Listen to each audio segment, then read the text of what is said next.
Namun ini membacakan baik hormat yang mulia Ketua Hakim dalam perkara nomor 105 UD tahun 2020 PN Baik. Yang hormat, bersama ini kami sampaikan permohonan kepada Yang Mulia Majelis Hakim dalam perkara nomor 105/UD/2020 PN Baik untuk bersedia mengajukan saksi yang diajukan oleh jaksa penuntut umum dalam persidangan.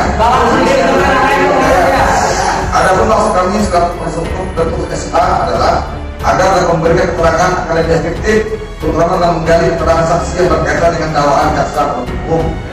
Demikianlah yang saya sampaikan atas kesediaan Yang Mulia Ketua Majelis Hakim yang mengabulkan permohonan ini. Kami ucapkan terima kasih. Harus digabungkan dulu.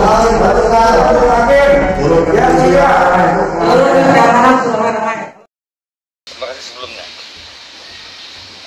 Kita tadi pada saat persidangan hanya hadir sendiri, rekan-rekan kita, terutama ketua tim kita yaitu Pak Dwi Joko tidak bisa hadir karena berhalangan karena beliau ada sidang tempat lain. Tadi materi persidangannya adalah putusan sela. Nah, kita setelah itu eksepsi kita atas dakwaan yang disampaikan oleh jaksa ditolak oleh hakim. Ya, asal penolakannya untuk perkara perdata akan dibuktikan pada sidang pokok perkara. Jadi alasan dari hakim adalah bahwa itu menyangkut kewenangan, menyangkut masalah kewenangan mengadili, yaitu kewenangan hak absolut dan hak relatif. Jadi untuk menyangkut masalah perkara ini, perkara perdata, itu kita akan buktikan di pokok perkara nanti. Yang kedua, tadi sempat majelis hakim di pengadilan menyebutkan bahwa eksepsi atau nota keberatan dari kuasa hukum itu sebetulnya harus masuk pada pokok perkara persidangan. Ya, karena tapi kenapa kok bisa secepat itu kuasa hukum menyampaikan sebetulnya ini sangat esensi nanti di persidangan berikutnya? Ya, sebenarnya materi eksepsi itu ada 3. Di antaranya adalah masalah dakwaan formil. Ini kita sudah menyangkut ke masalah itu karena dalam eksepsi juga sudah menyinggung masalah perkara perdata disidangkan ke perkara perdata. Itu sudah diatur dalam KUHP sebenarnya. Tapi kita menghargai putusan hakim. Setelahnya kita hormati putusan hakim yang menyatakan bahwa untuk perkara-perkara seperti ini, seperti Petrus ini akan dibuktikan pada pokok perkara. Ya kita hargai saja. Kita hargai apa yang menjadi pendapat hakim, kita hormati putusan hakim yang menyatakan bahwa perkara perdata ini akan kita buktikan di pokok perkara. Sebenarnya itu masuk dalam eksepsi sebenarnya. Tapi ya udah, kita memahami, kita juga menghargai putusan hakim.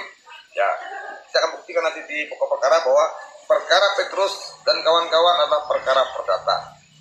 Apalagi dalam perbuatan hukum yang mereka lakukan itu terang bahwa perbuatan itu perbuatan perdata, bukan pidana.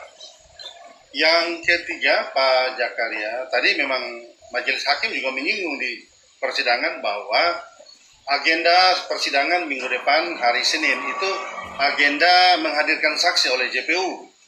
Nah, dan tadi kuasa hukum memang sudah bermohon kepada majelis hakim agar ketika saksi dihadirkan itu diharapkan sidang tidak boleh sidang online, tetapi sidang benar-benar saksi dihadirkan di dalam ruang sidang supaya baik pengacara maupun JPU bisa menggali nilai kebenaran daripada kasus yang sedang disidangkan. Nah, permohonan yang sudah dilayangkan ke majelis hakim, apa yang bisa Bapak berikan dalam keterangan pers? Kita berharap Ketua Majelis Hakim yang terhormat dapat mengabulkan permohonan kita, karena apabila para saksi yang dihadirkan oleh para jaksa penuntut umum di persidangan, perkara Petrus dan teman-teman akan menjadi terang, dan kita memudahkan kita untuk menggali keterangan dari para saksi. Dan saya yakin hakim pasti bisa mengabulkan, karena di mana-mana tempat, terutama di Pengadilan Negeri Pontianak misalnya, para saksi itu dihadirkan di persidangan, jaksa dihadirkan di persidangan, hanya terdakwanya tetap berada di rutan. Dan saya pikir itu hal yang wajar. Dan sangat tidak beralasan kalau hakim tidak mengabulkan, dan seandainya itu dikabulkan kita kecewa sekali. Jadi saya berharap permohonan kita dikabulkan karena itu tidak menyalahi protokol kesehatan. Sepanjang itu dilakukan sesuai dengan mekanisme kemudian protokol kesehatan, saya pikir itu tidak masalah. Mendatang. Nah, tadi kami sampaikan bahwa hari ini telah selesai sidang Petrus CS yang dimana Petrus dituduh bahwa telah melakukan perbuatan melanggar hukum, dinilai menipu perusahaan dan menggelapkan lahan tanah terhadap perusahaan PT PSA. Dan juga tadi hakim menyampaikan lewat persidangan bahwa para pendukung atau para masyarakat yang hadir tidak perlu merasa risau karena sidang ini adalah sidang terbuka, jadi silakan ditonton, silakan diikuti, silakan karena ini sidang-sidang terbuka.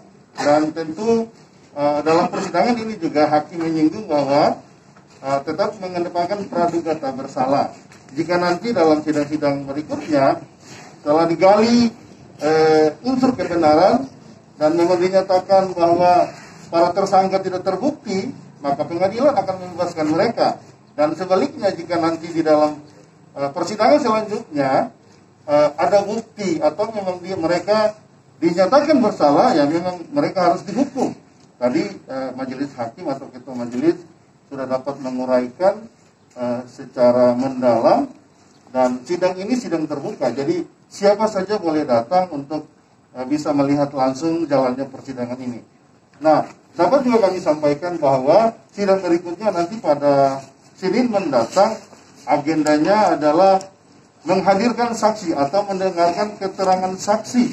Nah, tadi juga hakim sudah memerintahkan jaksa untuk menyiapkan saksi atau sudah harus mempersiapkan saksi nanti sehingga pada hari Senin keterangan saksi sudah tidak terganggu jalannya sidang. Demikian yang dapat kami sampaikan di sore hari ini, dan kami sampaikan ini bisa tampak di belakang saya keluarga atau pendukung Petrus yang mereka datang untuk menyaksikan langsung jalannya persidangan, ya, dan cukup banyak juga mereka hadir. Ada yang di sana tidak bisa kami sorot, namun yang bisa kami sorot yang ada di depan ini.